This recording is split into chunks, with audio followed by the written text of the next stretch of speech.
അപ്പോൾ കൊറിയർ ഓഫീസിൽ പോയി വന്നിട്ടാ ഇനിയിപ്പോൾ ഇതൊന്ന് പാക്ക് ചെയ്തിട്ട് പെട്ടെന്ന് അയക്കണം. നമുക്ക് ഗൾഫ് കൊടുത്തയക്കേണ്ട ഒരു ടീമിൻ്റെ ഉണ്ട് ഇന്നത്തേൽ. അപ്പോൾ ഒരു രക്ഷയില്ല.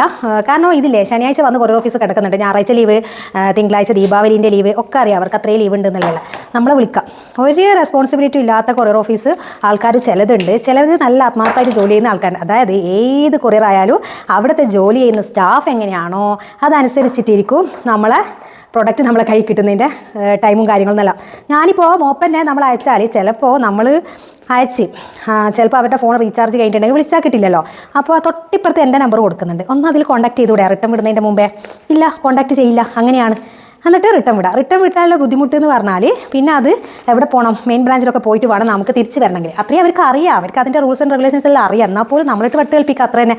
അതായത് ആരാണോ അവിടെ ജോലി ചെയ്യുന്ന സ്റ്റാഫ്, അയാളെ മനസ്ഥിതി എങ്ങനെയാണോ അതനുസരിച്ച്. ഞാനിപ്പോൾ കുറേ കൊറിയറുമായിട്ടുള്ള കണക്ഷൻ വന്നുകൊണ്ട് തന്നെ എനിക്കിപ്പോൾ മനസ്സിലാവുന്നുണ്ട് ഓരോരുത്തരും. അപ്പോൾ അത്രയും സങ്കടം വരും ചിലപ്പോൾ. ചില സമയത്ത് വിചാരിക്കും എല്ലാം ഇട്ടേച്ച് എങ്ങോട്ടേക്ക് പോയാൽ മതി, ഇതും വേണ്ട, ബിസിനസ്സും വേണ്ട, ഒന്നും വേണ്ടാന്ന് തോന്നിപ്പോകുന്ന നിമിഷമായിരിക്കും. കാരണം നമുക്ക് പറഞ്ഞ സമയത്ത് സാധനം എത്തിച്ചു കൊടുക്കാൻ കഴിഞ്ഞിട്ടില്ല, നമുക്ക് വരുന്നൊരു പ്രഷറുണ്ട്.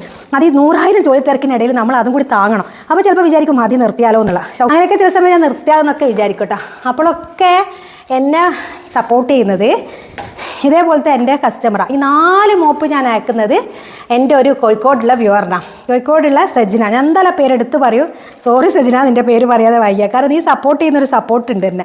കാരണം ഞാൻ ക്ലോത്തിങ് ബ്രാൻഡ് ഫസ്റ്റ് തുടങ്ങി, അവിടെ ഫസ്റ്റ് എനിക്ക് വന്ന വോയിസ് അവളുടേതാണ്. എന്നോട് പറഞ്ഞു ക്ലോത്തിങ് ഒക്കെ നീ തുടങ്ങിക്കോ, പക്ഷേ നിൻ്റെ ഡെയിലി ഉള്ള വീഡിയോസ് ഒന്നും നിർത്തല്ലേടാ, എന്നെപ്പോലത്തെ മടിച്ച് വെക്കല്ലോ, ഇടയ്ക്ക് നിൻ്റെ വീഡിയോ ഒരു മോട്ടിവേഷനാണ് കാണാൻ, വൃത്തിയാക്കാനൊക്കെ ഒരു ഇൻട്രസ്റ്റ് ആണെന്നൊക്കെ പറഞ്ഞിട്ട് പുള്ളിക്കാരി മെസ്സേജ് അയച്ചിരുന്നു. ഇപ്പോഴും ഞാൻ മോപ്പിൻ്റെ എന്തോ ഇങ്ങനെ സംസാരിച്ചപ്പോൾ ഞാൻ നിർത്തുന്നടാ, എനിക്ക് വയ്യ ഇതും കൊണ്ട് ഇങ്ങനെ മെനക്കെടാന്നൊക്കെ പറഞ്ഞപ്പോൾ എടാ, ഒരു സ്ത്രീകൾക്കൊരു വരുമാനം ഇല്ലാതെ ഞാനൊക്കെ ബുദ്ധിമുട്ടുന്നത് നീ മനസ്സിലാക്കണം. അതുകൊണ്ട് എന്തായാലും നീ ഇത് നിർത്താൻ പാടില്ല അങ്ങനെയൊക്കെ പറഞ്ഞപ്പോൾ എനിക്ക് മനസ്സിൽ ഭയങ്കര ധൈര്യമായിരിക്കും. അപ്പോൾ അവൾ തന്നെയാണ് ഇതിപ്പോൾ ബുക്ക് ചെയ്തിട്ടുള്ളത്. അവളുടെ പിന്നെ എന്താ പറയുക തറവാട്ടിലേക്ക്. അവൾ തറവാട് മലപ്പുറം തന്നെയാണെന്ന് തോന്നല്ലോ അഡ്രസ്സ് വിട്ടിട്ടുള്ളത്.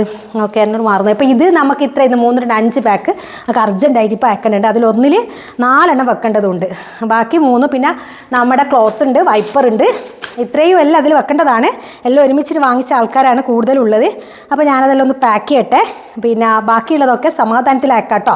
അർജൻറ്റുള്ള ആൾക്കാരെ ഇന്ന് ഞാൻ വിടട്ടെ. ഓക്കെ, അപ്പോൾ ഇനിയിപ്പോൾ ഇത് പാക്ക് ചെയ്തിട്ട് പറയാം ഞാൻ.